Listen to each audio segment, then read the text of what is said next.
All right, I am out and about getting ready to go to Chapel Hill. I'm going to meet Lara Casey. She's an author of a book. She puts out a magazine called Southern Weddings, and she just seems like an awesome woman. She called me up or contacted me through Instagram, which is pretty cool. And a lot of people pointed her to me saying, you got to meet this guy, Scott Musgrave. He's the one that will help you with your curly hair. So she was wanting help with her curly hair. So we finally connected online, and she sent me an email setting up an appointment.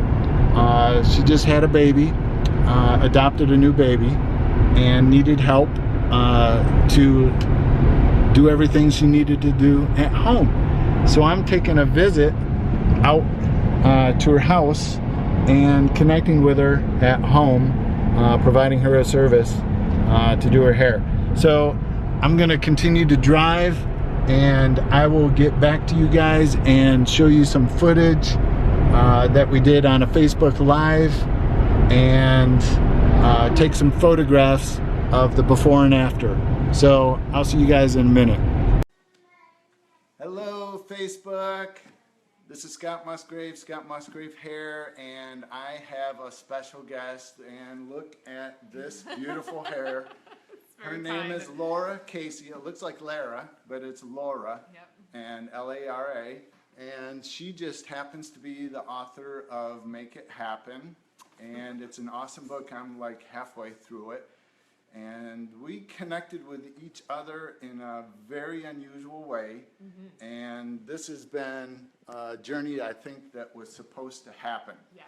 So I hope you guys can hear us. The sound, sometimes we don't have microphones on. So if you guys can hear us, do a couple of thumbs up. Make sure the sound is doing okay. And hey, Nicole. Hey, Denise. How are you? Thanks for joining in. We found out later on there's going to be a bunch of people watching this, but they just didn't know about it at the moment, and that's okay. So, Lara, tell me about your hair. Yes, so for most of my adult life, I have hidden this hair. I always thought that it was something that I had to tame or like keep the curls away, and I didn't know what to do with it. In fact, I don't know if you know this, but when I was young, I actually permed my already curly hair. Because so I thought was it wavy and frizzy and not curly? It was very frizzy, and my mom, bless her heart, didn't know how to help me with my curly hair, so we did what all the kids in the 80s did, and I permed it, which obviously made it worse, and it made it smell like ammonia. So yeah, I have hidden my hair for so long, and this past year we adopted Sarah, who's 8 months old today, and I had already had another biological child, and it's just a crazy year for us. And I really feel like a lot of things unraveled in a good way, including my hair. I just woke up one day and I said, I am tired of hiding. I'm tired of feeling like I'm not myself. I'm also just tired of feeling like there's a disconnect between me wanting to teach my kids authenticity and me not owning it myself. So I said, all right, we're just gonna let this mane go wild. And through the magic of the internet, I posted that I was doing this, and I just felt like I had to let my hair down. So you posted a picture on Instagram of your hair curly, beautiful, and I think you said something like, this is not regular, or it's not, and then everybody commented how beautiful it was, right? Yeah, it was very shocking, because I don't do like fashion or beauty posts or anything like that, not for any particular reason. I just don't do them, and just felt like God was telling me, all right, I'm supposed to share that I'm embracing how God has made me. And I think there were like 300 something comments on that post, so it definitely struck a chord with people and made me realize that this is something I can teach to my kids through example, is to just embrace where they are. And so somebody on Instagram, when she posted this, said, hey, you got to check out Scott Musgrave. And the weird thing is, I sent her an email because look at this picture on the back of the book. Straight hair. Straight hair.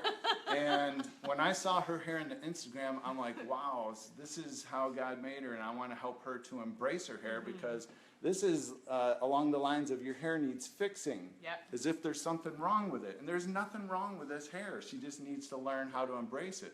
And so her hair is already looking really good with what she already knows and with what products she's using. So today I'm going to give her a cut, and then we're going to start all over and teach her how to put products in. And later on, as you know, I'll probably post a photo, or I'll have her send me one of what the after picture looks like, so you'll see that. Yes. So now I'm Czech English, and I love cultures, and I love food, and I think I got my curls from my Czech side, and my father had a wavy hair, but my hair started out wavy and maybe bumpy, then at puberty it turned to this. Which is amazing. Totally different, so thank you. So what's a little bit of your family history and dynamics, and how are you made up? I am made up from Irish and English. So there are lots of redheads in my family. It was actually shocking to me that I have a redhead son. I didn't think that with it being a recessive gene that hair would come out in my family, but man, the curls are deep in my family. My husband has like tight curly hair like yours, although I think he needs help embracing it as well. We'll have to work on that. Does he wear it real short? He wears it real short, yeah. That's what I used to do. Yep. Yeah. Oh, was he in the military? Yeah, I think you were too as well. I was in the Marines. That's right. We were going to chat about that. He was deployed with the Marines at one time. He was a flight surgeon with the Navy. So, Good. yeah, Irish and English. Nice, Irish and English. So then, did your hair change as you got older? Like through It did. Yeah. So was it? So it was when like did you get ringlets. the perm? Before or after curly phase? Like puberty.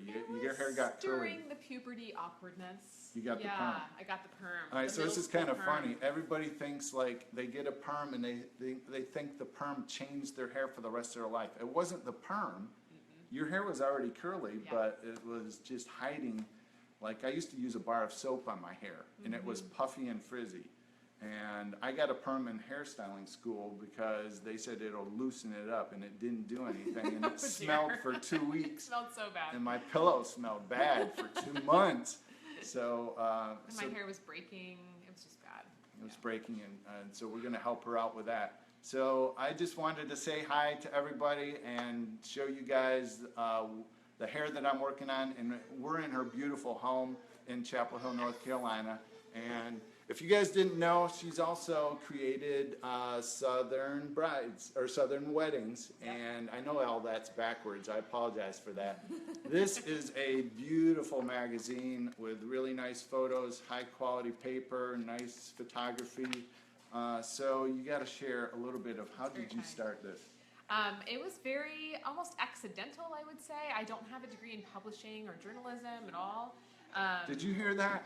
She didn't have a degree in publishing or journalism. I don't, and you know, what I did have though was a lot of passion, and I wanted to do something that was new and different in the South. I was a wedding planner at the time, which I also learned, and I don't highly recommend this, but I learned from getting an ebook for 99 cents that was like How to Be a Wedding Planner 101. There are much better training programs nowadays than there were when I was trying to learn.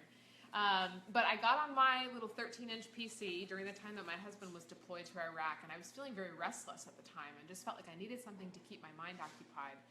And I started mocking up a wedding magazine cover.